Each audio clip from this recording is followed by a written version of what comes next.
सूर्य जेव्हा एका राशीतून दुसऱ्या राशीत प्रवेश करतो तेव्हा त्याला ज्योतिष्यात संक्रांत म्हटले जाते. मकर संक्रांतीच्या मुहूर्तावर सूर्याचा मकर राशीत प्रवेश होतो. एका संक्रांतीपासून दुसऱ्या संक्रांतीपर्यंतचा काळ हा सौर मास म्हणून ओळखला जातो. पौष महिन्यात सूर्य उत्तरायण होऊन मकर राशीत प्रवेश करतो. ही गोष्ट देशभर वेगवेगळ्या प्रांतात वेगवेगळ्या प्रकारे उत्सव म्हणून साजरी केली जाते. मकर संक्रांती हा सण उत्तर भारतात दरवर्षी 14 जानेवारीला साजरा केला जातो. मकर संक्रांतीला उघडते स्वर्गाचे द्वार. असे मानले जाते की संक्रांतीपासून चांगल्या दिवसांची सुरुवात होते. त्याचे कारण म्हणजे सूर्य या दिवसात दक्षिण ते उत्तर गोलार्धात फिरत असतो. यामुळे देवतांच्या दिवसांची सुरुवात होते. धार्मिक मान्यतेनुसार या दिवशी स्वर्गाचे दार उघडते. म्हणूनच या दिवशी केलेले पुण्य व दान हे इतर दिवशी केलेल्या दानापेक्षा अधिक फलदायी असते. भीष्म पितामह यांनी केली या दिवसाची निवड. मकर संक्रांतीच्या दिवशी शुद्ध तूप आणि शाल यांचे दान केल्यास मोक्षप्राप्ती होते.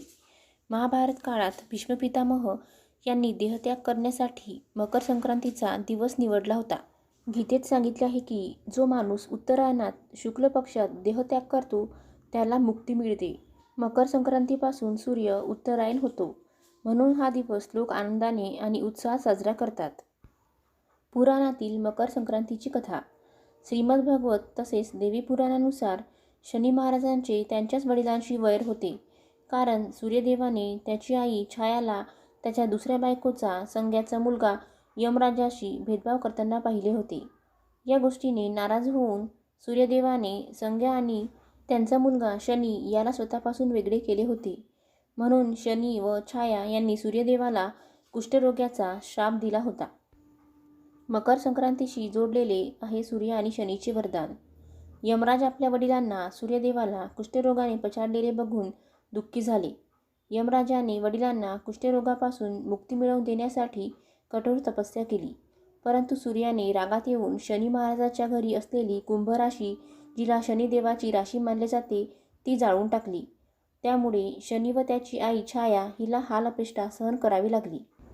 यमराजाने आपली सावत्र आई आणि भाऊ शनीला त्रासात असलेले पाहून त्यांच्या कल्याणासाठी वडिलांना सूर्यदेवाला समजवण्याचा प्रयत्न केला.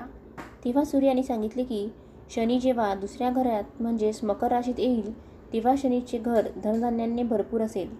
यावर शनी महाराज प्रसन्न झाले व त्यांनी सांगितले की मकर संक्रांतीला जे कोणी सूर्यदेवाची पूजा करतील त्यांना शनिदशेचे त्रास सहन करावे लागणार नाहीत. मकर संक्रांतीचे वैज्ञानिक कारण म्हणजे सूर्य उत्तरायण झाल्याने प्रकृतीमध्ये बदलांना सुरुवात होते. थंडीने गारठलेल्या लोकांना सूर्यदेवाच्या उत्तरायण होण्याने थंडीपासून बचाव होण्यास मदत होते. मकर संक्रांती अशा काळात येते जेव्हा शेतकरी रब्बी हंगामाची पेरणी करून खरीप हंगामाचे पीक मका, ऊस, शेंगदाणे, उडीद घरी घेऊन येतात. शेतकऱ्यांचे घर अन्नधान्याने भरून जाते.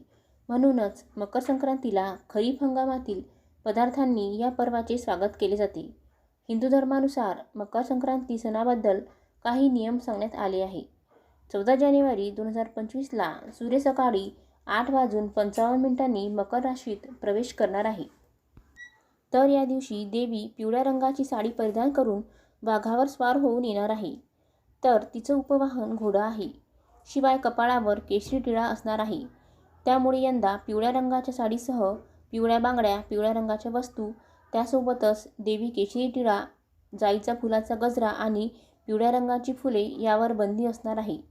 आता महिलांमध्ये संभ्रम निर्माण झाले आहेत. जर यंदा मकर संक्रांतीमध्ये पिवळा रंग वर्ज्य आहे तर सोन्याचे दागिने आणि हळदी कुंकवाच्या समारंभात हळद वापरायची का?